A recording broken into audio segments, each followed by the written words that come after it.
we're having some browsers. You're using some browsers. Those browsers are what you're calling the interfaces that are allowing us interact with that internet database. So it is through that browser that we can key in our requests to the database, and it is through the same that we'll be able to get some feedback from the database. So at the external schema, users, all authorized users, are allowed to interact with the database. So when you're designing a database, like I had noted earlier, you must be able to understand how do you want your users to interact with the database. Do you need to create another or maybe a separate interface, or do you need to use what is available currently? Do you want to use the currently available applications to allow users to interact with the database, or do you need to create a new structure, a new interface for your users?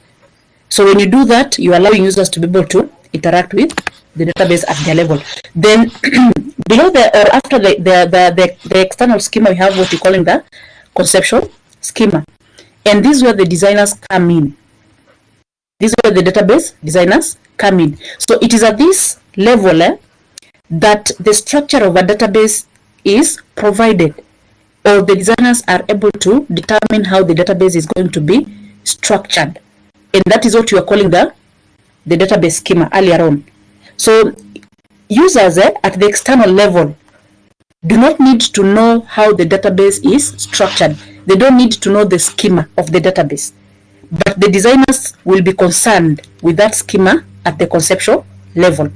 They'll be concerned with how data is going to be structured at the conceptual level. For me and you as users, we just interact with the database and we're expecting to get what we want from the database. We don't care how data has been stored in that database.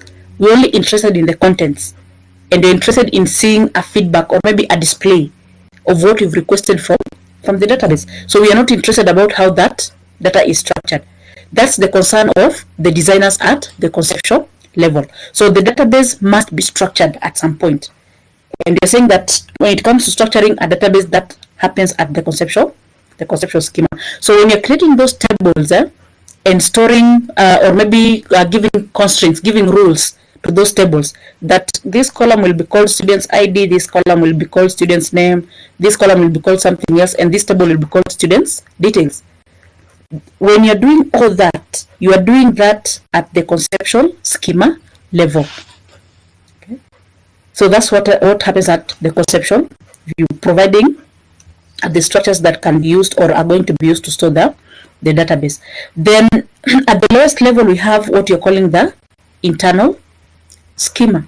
So at the internal schema, this is where we now bring in the programmers, those people who are going to create the physical database, the actual database. So when you're telling a programmer that I want you to create a table called students with these columns, or when you yourself you're creating those tables, you're creating those tables at the internal schema. So it is at the internal schema where we have the actual data, where we have the actual data that we want to store in the database being stored. So when it comes to this database architecture that we're talking about, we are not expecting that data will be stored at all the levels. That at the external level there will be data, at the conceptual level there will be data, at the internal level there will be data. Only exists at the internal schema level. The other levels will access the internal schema if they want. Okay? So at the internal level, this is where we now have the hard disk coming in, or maybe this is where the servers come in. But by the time you're having this data being stored in that server or in that hard disk, you've already structured it at the conceptual schema. You have already determined that these are my tables, and this is what I want to store in these tables. So when you're physically now creating those tables and storing the data that you want to store in those tables, that happens at the internal schema. So when you talk of the database architecture, we're saying that it can exist, or it exists in three levels: the users level, the external, the designers level, and the programmers level. And I think this is what we were talking about. I think last semester we talked about the development process of a database, and we talked about the conceptual phase, we talked about the logical phase, and we also talked about the physical phase. So at the physical phase, this is where the internal schema comes in. When you're physically creating the database and populating or maybe storing something in that database, that's where the internal schema comes in. So that's how the architecture can be understood of any particular database existing in those three levels. Okay. Then something else that we need to understand about a database schema is that in as much as we do have the three levels separately, at the end of the day, they give us that entire database that we want to implement or maybe want to work with. So we are not saying that the three levels will be implemented separately. In as much as they're different levels, they're separate levels, but they cannot be implemented separately. They are implemented as one database, as one large database, or they're implemented as a database with all those three levels. So at the end of the day, we are expecting that users or programmers or designers should be able to access whatever they want from that database, despite the fact that we have the three levels. So if I'm a user at the external level, I cannot be limited from accessing what is at the internal level, because that's what I want. I want data from this database that is existing at the internal level. So I must be able to access that data. And that data has been structured at the conceptual level. So again, that doesn't mean that I cannot access the internal level, because between me and the internal level, there's the conceptual level. That conceptual level is not like a block. It is not blocking me from accessing the internal level. So what you're saying here is that there must be mapping. There must be mapping amongst all these levels. If I'm a user at the external level, I should be mapped onto the conceptual level and onto the internal level if I want to access something from the database. So I'm this user querying information about students, and this facts or maybe this actual data about these students is existing at the internal level. So I must be mapped. My query must be translated from the external level to the conceptual level to the internal level. So at the end of the day, this is what you are calling data independence, being able to change from one level to the other, or we can call this mapping from one level to the other. So if I'm using that browser, for example, I've just typed maybe list of students, or I'm using a different other apart from a browser, maybe I'm using a different other interface that has been created, and I'm just typing in a student's ID, BSc, blah blah blah blah, and I press the go button. That ID number that I have typed is stored in a specific column in a table, and therefore that column must be tracked or it must be traced at the conceptual level. So that ID number that I have typed must be mapped into a particular table that was structured at the conceptual level.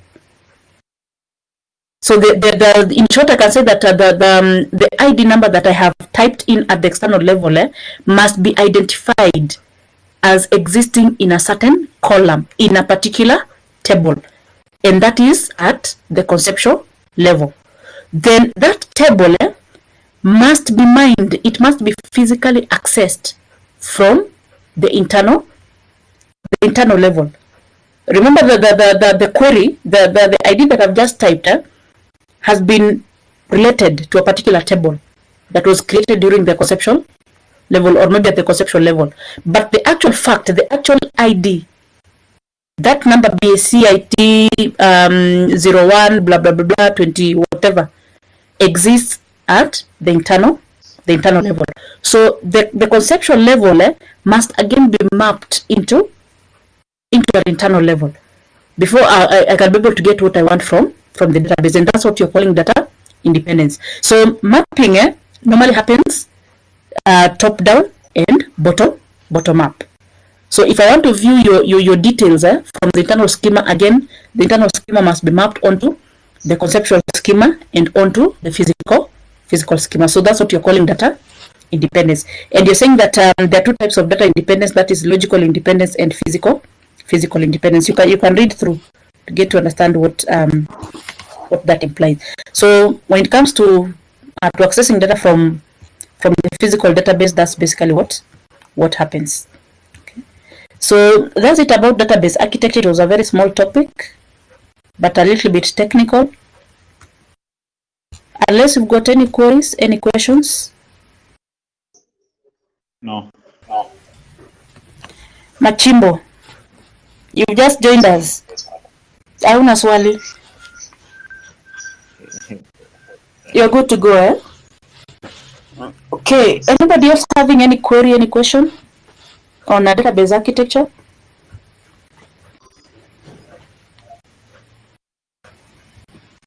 Anybody else? Somebody's asking, can one database have multiple schema? I want to believe you're talking about the structures. When it comes to designing a database, remember you are going to design this database using a particular database management system. So you're either going to go for a relational database management system, you're either going to go for an object-oriented database management system, you're either going to go for probably an associative. I want to believe you remember the database models we talked about last semester, a number of them. And each database model is supported by a specific database management system being a program. So if you want to use tables, you must use a relational database management system. If you want to use objects, you must go for object-oriented database management system. So when it comes to structuring your database, when it comes to the schema, you can only use one schema at a time. One schema at a time. So you cannot use hierarchies together with tables, or you cannot use tables together with something like a networks. So it is either you go for a network database management system, or maybe a network model, or you go for a relational model, but you cannot mix the two. You cannot mix the two. If I can take you back to last week's discussion, we said that when you have an entity relationship diagram, you need to translate that ERD into a physical database or into an actual database. And you must decide that if you want this database to be relational, then at the end of the day, you are going to create as many tables as possible. Create a table for each entity. But you cannot say that if you're translating this ERD, we are going to create tables for some entities and objects for some other entities. For example, you cannot say that you're going to create a table for entity called students. Then we create an object. We create an object for an entity programs. That cannot work, because at the end of the day, we need to be able to focus on one program that is going to allow us manage this database. So if you're going to go for a relational schema, then you must go for it purely relational. If you want to go for object model, then you can purely go for object model, and that's it. So we cannot mix this schema in a particular database. It will make the database kind of tricky when it comes to accessing data, because again, remember there are relationships. So how do you relate an object to a table? It becomes tricky. How do you relate a hierarchy to a table? It becomes again tricky when it comes to retrieving data from this database. So one schema for a particular database. Although currently we have the object relational model. So the object relational model has a database management system that supports it. So there is a database management system created to support a combination of these two. So if you want to go for object relational, you'll say that you're using object relational. If you're using objects, then you're going to say that you're going for object database management system. If you're going to go for relational, you will specifically go for relational database management system. So for any particular model, there must be a supporting database management system. So at the end of the day, you cannot say that you're going to use an object-oriented database management system together with a relational database management system. It cannot work. So it is one schema at a time. So I hope, Brian, your question has been answered. Anybody else having any question? Anybody else having a question?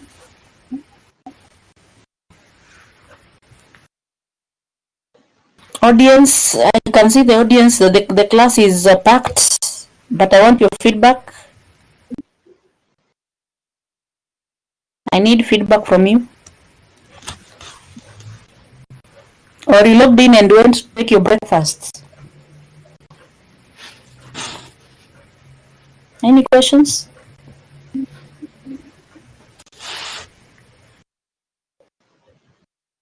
Machimbo, can you speak on behalf of these people? You're the only one who is on.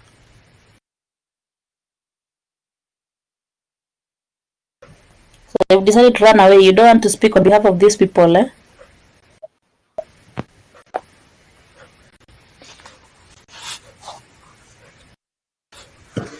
So you don't have any. So I can assume you're speaking on behalf of the group. Yeah, but maybe Timothy Wangu.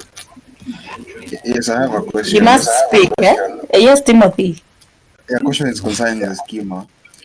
While designing the schema, you sometimes find that after you've already done the schema, you're now going to the execution point, the physical state.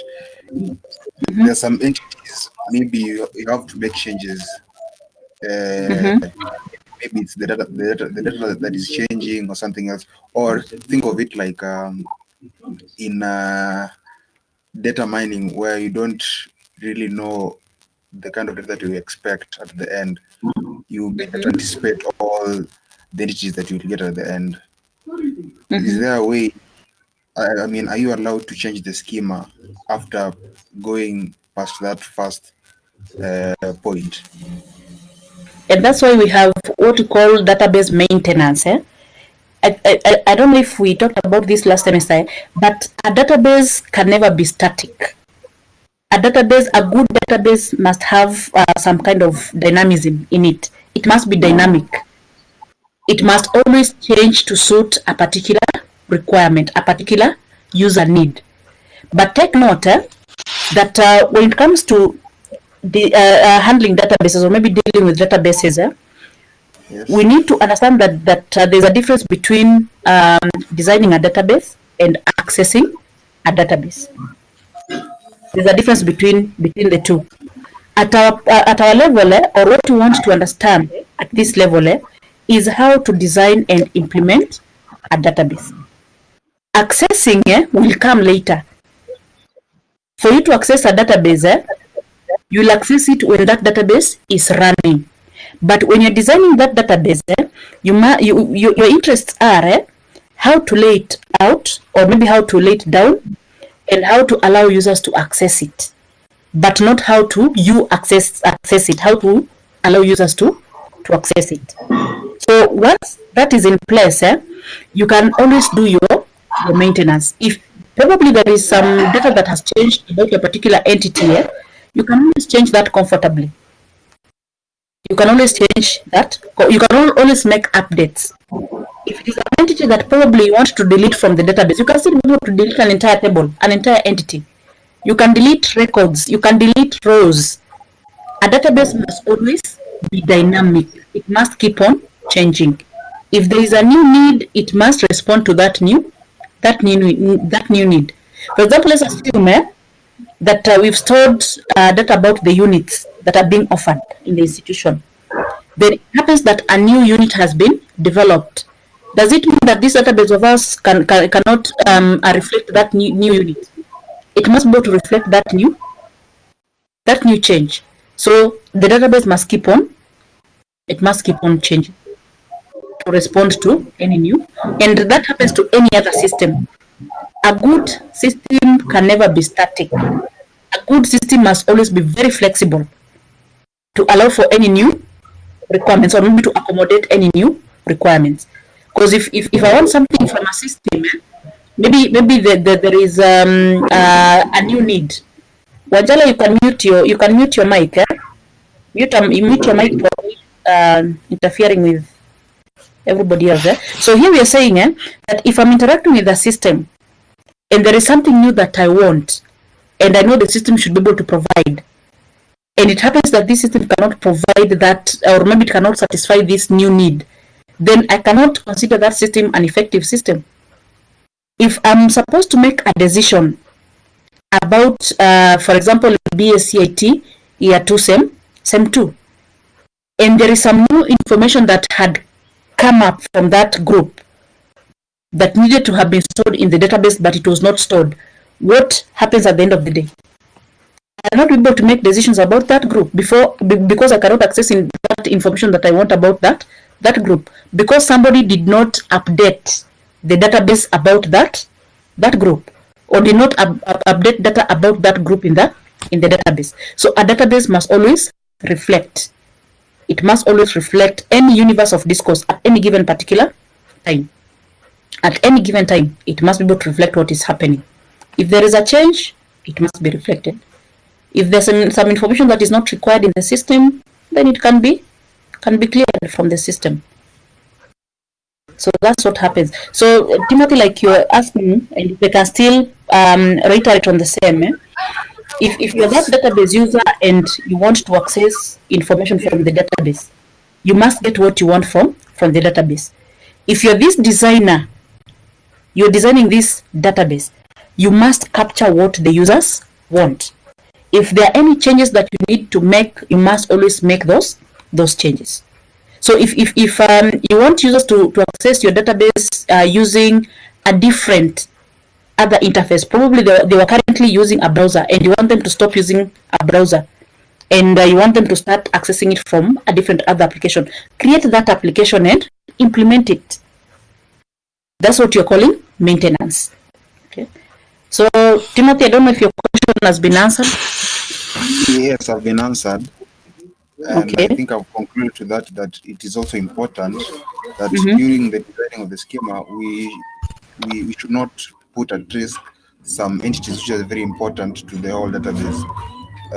Think of like in a school setting, you have a database, and the main entity, of course, if it's the students management system, the main entity is the students. So imagine if you delete students, everything else would be it won't work, because it's a very important what should I call it? It's a resource that we cannot delete. So I think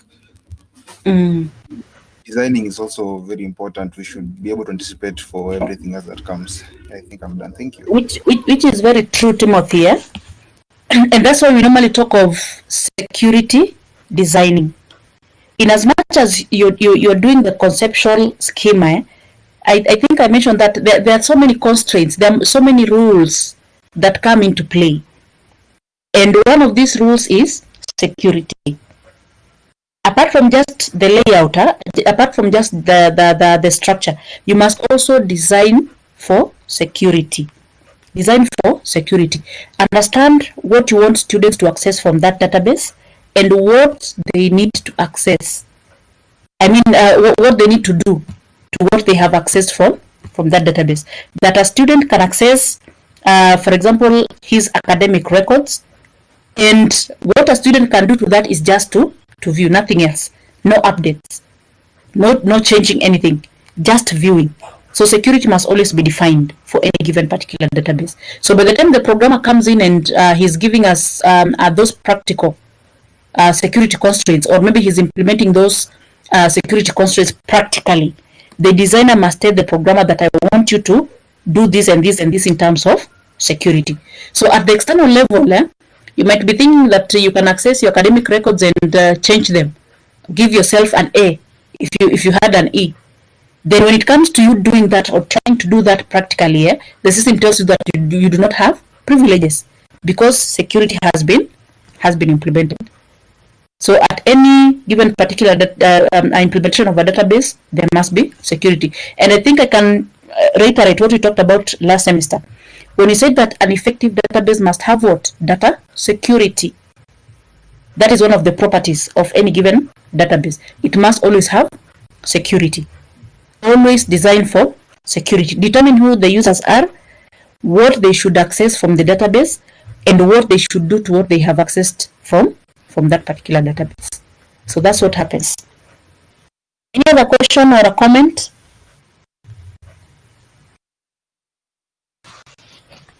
Anyone else with a question or a comment, a complaint, an excuse?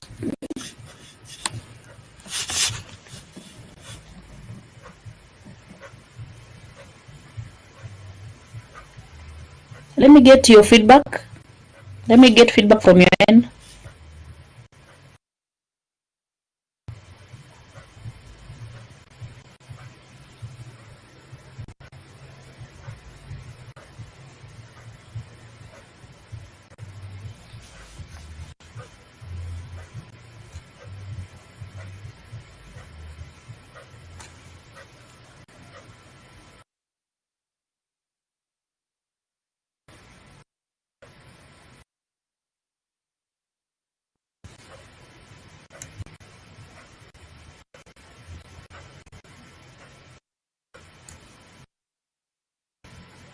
Feedback. I'm waiting for feedback from your end.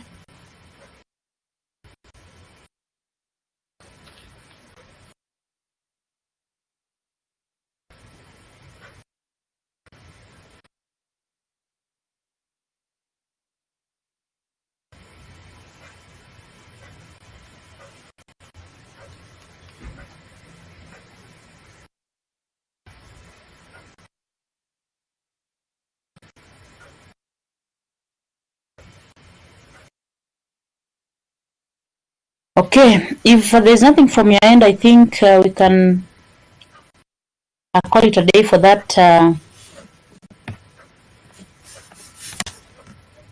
discussion. But then we can go back to the portal and share more.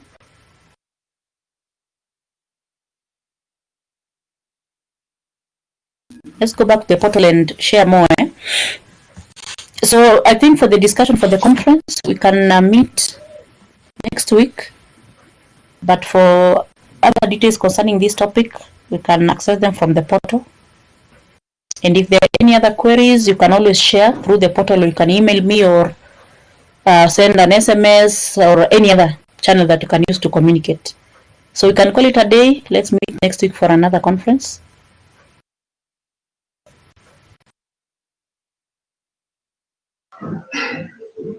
Okay.